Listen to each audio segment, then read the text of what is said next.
तर आपल्या चॅनलवरती सर्वांचं स्वागत आहे. तुम्ही जर चॅनलला नवीन असाल तर कृपया सबस्क्राईब करा. जेणे तुम्हाला येणारे सर्व महत्त्वाचे व्हिडिओ पाहता येतील. कोणताही व्हिडिओ मिस होणार नाही. त्याचबरोबर आपले जुने जे व्हिडिओ आहेत लाईव्ह किंवा आपण अपलोड केलेले व्हिडिओ सेक्शनमधील ते सर्व व्हिडिओ तुम्हाला पाहता येतील. आपलं MPSC बूस्टर नावाचं टेलिग्राम चॅनल देखील आहे. ते देखील तुम्ही सबस्क्राईब करा. तर आता राज्यसेवेची की आली आहे. कीवरती ऑब्जेक्शन पण घेऊन झाले आहेत. तरीसुद्धा अजूनही आपला स्कोर सेफ आहे असं बहुतेकांना वाटत नाही. कारण स्कोर जो आपण ऐकतो त्यामुळं म्हणावा तसा अभ्यास होत नाही. सगळ्यांच्याच बाबतीत घडत आहे. एक आपण कट ऑफ बद्दल बोलणारच आहे व्हिडिओमध्ये, पण एक जनरल गोष्ट सांगतो महत्त्वाची. खूप महत्त्वाची गोष्ट मी सांगत आहे, की एक लक्षात घ्या. आता साधारणतः प्रीचा निकाल हा 2 महिन्यांनी लागेल. साधारण 2 महिन्यांनी लागेल. मग ज्या सगळ्यांना आता वाटतंय की मी काठावर आहे, त्यांनी जर 2 महिने अभ्यास केला तर काय होईल किंवा अभ्यास नाही केला तर काय होईल हे फक्त मी 1 मिनिटामध्ये सांगतो. एक लक्षात घ्या, की जनरली आपण बऱ्यापैकी 4-5 वर्षापर्यंत अभ्यास करत आहोत. अशा लोकांसाठी विशेषतः. तर त्यांनी लक्षात घ्या, की आपण जर समजा 2 महिने अभ्यास केला आणि आपण प्री नाही पास झालो, तर काय होईल? फार तर आपण आधी 4 वर्ष अभ्यास केला तर 4 वर्ष 2 महिने आपण MPSCमध्ये दिले असा त्याचा अर्थ होईल. जर आपण 2 महिने अभ्यास नाही केला तर 4 वर्ष MPSCला आपण दिले होते असं दुसरा अर्थ निघतो. मग जर पहिला अर्थ आहे की 4 वर्ष 2 महिने आपण MPSCत दिले आणि समजा आपण जर प्री पास झालो, तर तो जो 2 महिन्याचा पुढचा आपण अभ्यास करणार आहे त्याच्या जोरावरती आपण मेन्स 100% पास व्हायची शक्यता वाढते. आणि त्यात सगळ्यात महत्त्वाची गोष्ट सगळ्यांनाच माहिती आहे, की ही ऑब्जेक्टिव्ह मेन्स जी आहे ती शेवटची मेन्स आहे. त्यामुळे बरेच जण कसून तयारीसुद्धा करत आहेत ही गोष्ट लक्षात ठेवा. त्याचबरोबर 2021, 22, 23चे जर आपण काही विषयांचे स्कोर पाहिले GS1, GS2, GS3 हे सातत्याने स्कोर वाढत आहेत मुलांचे. ऑब्जेक्टिव्ह लँग्वेजचा आहे त्याचा सुद्धा स्कोर अनेकांचा वाढत आहे. त्यात इम्प्रूव्हमेंटच होते. रिटर्नचा स्कोर सुद्धा वाढत आहे. GS4 वगळता सर्व सेक्शनमध्ये मुलं इम्प्रूव्हमेंट करत आहेत. कुठली मुलं इम्प्रूव्हमेंट करत आहेत? जर जी मुलं पूर्व परीक्षेनंतर लगेच अभ्यासाला लागतात ती इम्प्रूव्हमेंट करतात. त्यामुळं आता लगेच अभ्यासाला लागणं गरजेचं आहे. आपण गटावर बोलू, पण एक लक्षात घ्या कितीही मार्क असू द्या, अभ्यास चालूच केला पाहिजे.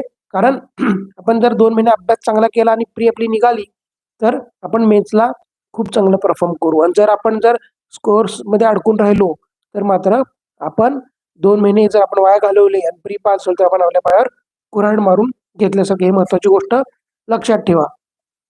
आता आपण कट ऑफबद्दल बोलणार आहे. फॅक्ट घेऊन बोलणार आहे. जागा किती होत्या? 2020चा कट ऑफ किती होता? म्हणजे मागच्या वर्षी जी प्री झाली, आता 24ची नाही, मागची प्री झाली, त्याला आपण एस म्हणूया. आणि आता झालेली प्री याला आपण त्याचा तुलना करून आपण दोन्ही कट ऑफची चर्चा करू शकतो. तर आणि सगळ्यात महत्त्वाची गोष्ट म्हणजे पहिल्यांदा मी क्लिअर करतो, की कट ऑफ जो काही मी सांगणार आहे, तो म्हणजे माझा जास्त अंदाज असणार आहे. त्याच्यापेक्षा कमी जरी मार्क असतील तरी सुद्धा तुम्ही तयारी करू शकता. जास्त असतील तर चांगलंच आहे. परंतु एक जस्ट अंदाज मला अनेक जण मेसेज करतात किंवा विचारतात, की कट ऑफचं काय राहील? मुली पण बऱ्याच विचारतात. त्यामुळे हा पण महिलांसाठी विशेषतः हा त्यांच्या जागांच्या तुलना, दोन्ही वर्षाच्या, मागच्या वर्षीचा कट ऑफ या सगळ्या गोष्टींचा विचार करून हा पण व्हिडिओ बनवतो. त्यामुळं मी जे सांगतो हे काही खरंच होईल याची गॅरंटी नाही. कारण ब्रह्मदेव सुद्धा इथं कट ऑफ सांगू शकत नाही आयोग वगळता.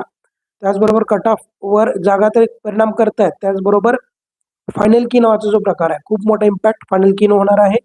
अनेकांनी काल ऑब्जेक्शन रेज केले आहेत. खूप सारे प्रश्न डाऊटफुल अनेकांना वाटले. त्यांनी प्रूफ जोडून आयोगाकडे पाठवले. मागचा अनुभव पाहता फायनल कीमध्ये बदल होणं अपेक्षित असतं. आपण जे पाठवतो ते पण होऊ शकतात आणि काही वेगळे क्वेश्चन पण बदलू शकतात किंवा रद्द होऊ शकतात. त्यामुळं सगळ्यांना समान संधी या कीमध्ये असेल असं आपण एक आशा करूया. त्यामुळं समजा फॉर एक्झाम्पल एखाद्याला आता 100च मार्क आहेत आणि तरी त्याला वाटतं की माझं होणार नाही, कसं होईल काय? पण लक्षात घ्या फायनल कीमध्ये काही 2-4 क्वेश्चन असे डाऊटफुल आहेत तुम्हाला, की लोकसंख्येचा क्वेश्चन असेल किंवा इतर कुठलाही करंटमधला क्वेश्चन असेल, तो जर तुमचा वाढून आला तर तुम्ही प्लस आहे. मग तुम्ही 2 महिने वाया घालवणार का? अभ्यास करणार हे आता तुम्ही स्वतःला एक ठाम जो काय तो निर्णय स्वतःला सांगायचा आहे. आता आपण बघूया की बाबा कट ऑफ ठरवणारे फॅक्टर कुठले यावर्षी. तर 2023 मागच्या वर्षीचा आपण विचार केला असताना फिमेलच्या बाबतीमध्ये बोलतो आपण. ओपन फिमेलला 2023 मध्ये 38 जागा होत्या. ओपन फिमेल 2023 38 जागा होत्या. EWS फिमेल म्हणजे इकॉनॉमिकली वीकर सेक्शन फिमेलला 10 जागा होत्या 2023 मध्ये. ओबीसी अदर बॅकवर्ड क्लासमध्ये फिमेल महिलांना 14 जागा होत्या. शेड्यूल कास्ट यांना महिलांना 13 जागा होत्या 2023 मध्ये आणि शेड्यूल ट्राईब महिलांना 2023 मध्ये 5 जागा होत्या. आता 24 मध्ये किती जागा आहेत? ओपन फिमेल म्हणजे खुला महिला जो आहे तो 33 जागा, ओपन फिमेलला 33 जागा आहेत. ईडब्ल्यूएस ला 16 जागा आहेत. इकॉनॉमिक विकर सेक्शन 16 जागा आहेत 2024 ला महिलांना. एसीबीसी 14 जागा आहेत महिलांना 2024 मध्ये. महत्वाची गोष्ट एसीबीसी ही नवीन वेगळं आलंय 24 मध्ये, आधी नव्हतं हे. ओबीसी अदर बॅकवर्ड क्लासला 28 जागा आहेत 2024 मध्ये. शेड्यूल कास्टला 16 जागा आहेत आणि शेड्यूल ट्राईबला 10 जागा आहेत महिलांमध्ये. तर आपण जर जागांची संख्या जी आहे ती खूप वाढलेली आहे 2024 मध्ये. कसं आहे बघा इथं 2023 ची तर टोटल केली आपण, 2023 महिलांच्या जागेची total open female 38, EWS 10, OBC 14, त्यानंतर एस 13, एसटी 5 यांची टोटल होते 75.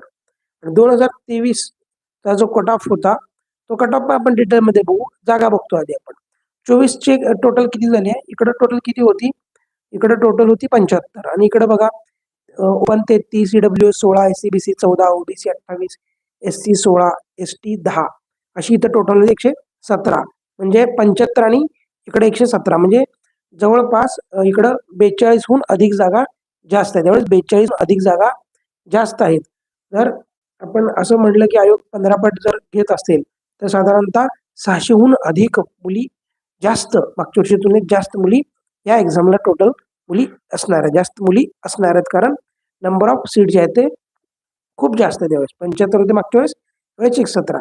जर कॅटेगरीची आपण तुलना केली मागच्या वेळेस किती होते आणि आता किती वाढले महिलांचे, जर ओपन फिमेल पाहिलं तर 38 आता 33 आहे.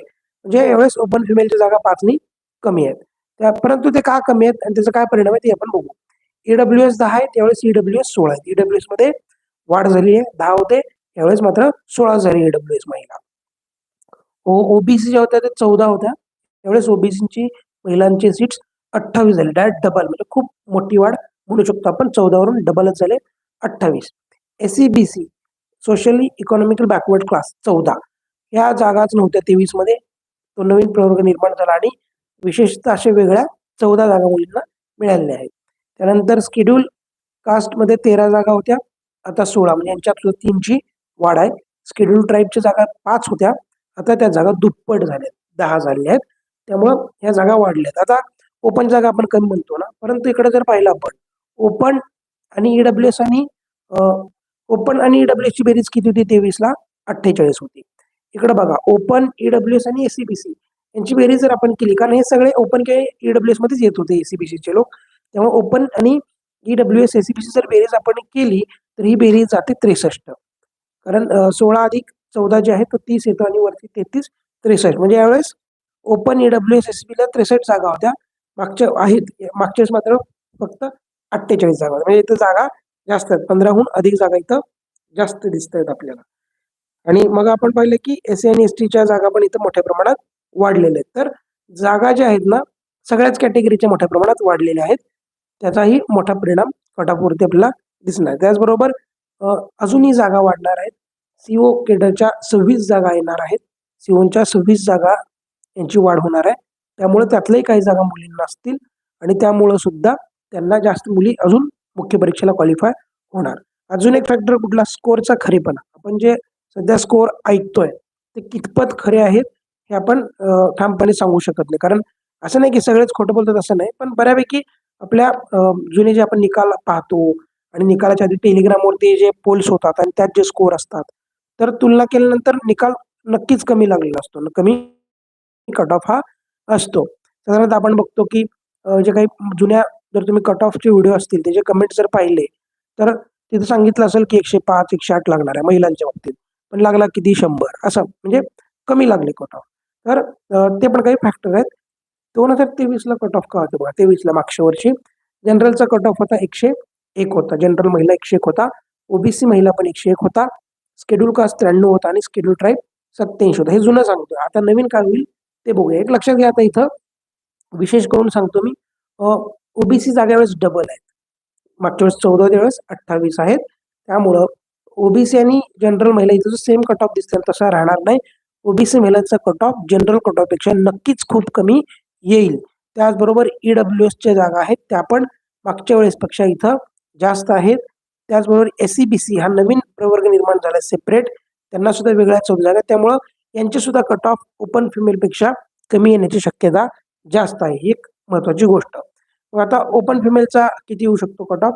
तर मागच्या वेळेस साधारणतः 101 होता. मला काय म्हणायचं, आपण कसं कट ऑफ मी याला कट ऑफ म्हणणं चुकीचं वाटतं मला.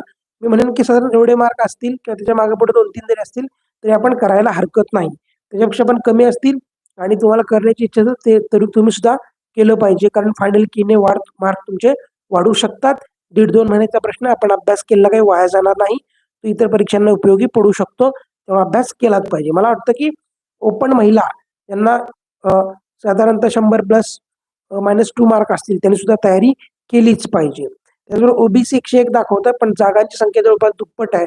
तर आपण असं म्हणू की ज्यांना 96-97 वगैरे मार्क आहेत, +-2 इथेही होऊ शकतं. त्यांनी सुद्धा नक्कीच मेन्सची तयारी केली पाहिजे. जर आपण कंबाईन पण करत असू, समजा सगळ्यांच्याच बाबतीत कंबाईन करत असू, तर पुढचे काही 15-20 दिवस कंबाईनला जरी दिले आपण आणि त्यानंतर जरी डेडिकेटली मेन्सचा अभ्यास केला राज्यसेवेचा तरी सुद्धा चालणार आहे. त्यानंतर एससी 93 जागा आहेत. त्यावेळेस 93.5 कट ऑफ होता. त्यावेळेस जागा सुद्धा थोड्याशा वाढलेल्या आहेत. तर मला पण असं वाटतं की ज्यांना 90+ मार्क आहेत त्यांनी तयारी करायला हरकत नाही. कारण संधी तुमची असू शकते मेन्सची. त्यावेळेस एसटी 27 जागा आहेत, तर साधारणतः 87 कट ऑफ होता मागच्या वेळेस, पण यावेळेस जागा जवळपास डबल झालेल्या आहेत. तर मला वाटतं 85+ असणारे जे लोक आहेत त्यांनी तयारी करायला सुद्धा हरकत नाही. आणि बाकीचे इतर कॅटेगरी आहेत त्यांनी सुद्धा थोडंसं मागच्या वेळेसचा जो कट ऑफ आहे त्याच्या +-2 जरी तुम्ही असला तरी सुद्धा तुम्ही तयारी करायला हरकत नाही. कारण असं आहे की ही शेवटची आपली मेन्स आहे, सगळ्यांना माहिती आहे आणि कट ऑफवरती खूप परिणाम करणारे फॅक्टर्स आहेत. त्यामुळं कोणी निश्चित म्हणू शकत नाही की एवढाच लागेल. परंतु आपण जर उगीच कुठले आकडे ऐकून अभ्यास करणं बंद केलं तर नुकसान मात्र आपलं होणार आहे. जागा सुद्धा काही वाढणार आहेत. त्यामुळं अभ्यास आपण करत राहिलेच पाहिजे. हा व्हिडिओ बनवण्याचा उद्देश तोच होता की अनेक जण खूप कन्फ्युजन आहेत की माझा स्कोर एवढा आहे. अनेकांना स्कोर आहे चांगला, परंतु इतरांचे स्कोर ऐकून ते डिमोरलाइज झालेले आहेत. ते अभ्यास करत नाहीत. हे फॅक्ट आहे. त्यामुळं मला असं वाटलं की आपण व्हिडिओ बनवावा आणि सांगावं की बघा ह्या जागा एवढ्या जास्त वाढलेल्या आहेत आणि कट ऑफ जो मागच्या वर्षी एवढा होता आणि यावेळेस थोडंफार इकडं-तिकडं होऊ शकतं. त्याला काही न्यूट्रलाइज करणारे फॅक्टर सुद्धा आहेत, की काही जण म्हणतात की स्कोर खूप जास्त आहेत. परंतु त्याला न्यूट्रलाइज करणारे फॅक्टर कुठले आहेत? फायनल की आहे, जागा वाढ जी आहे आणि त्याचबरोबर स्कोरचा खरेपणा. त्यामुळं ही शेवटची संधी आहे. आपलं स्वप्न असतं अधिकारी बनायचं, तर त्या स्वप्नासाठी आपण अभ्यास केलाच पाहिजे. व्हिडिओ तुम्हाला आवडल्यास आपल्या व्हिडिओला लाईक करा, आपल्या चॅनलला सबस्क्राईब करा. तुमच्या मित्रांना, मैत्रिणींना हा व्हिडिओ तुम्ही फॉरवर्ड करू शकता. व्हिडिओ पाहिल्याबद्दल थँक यू.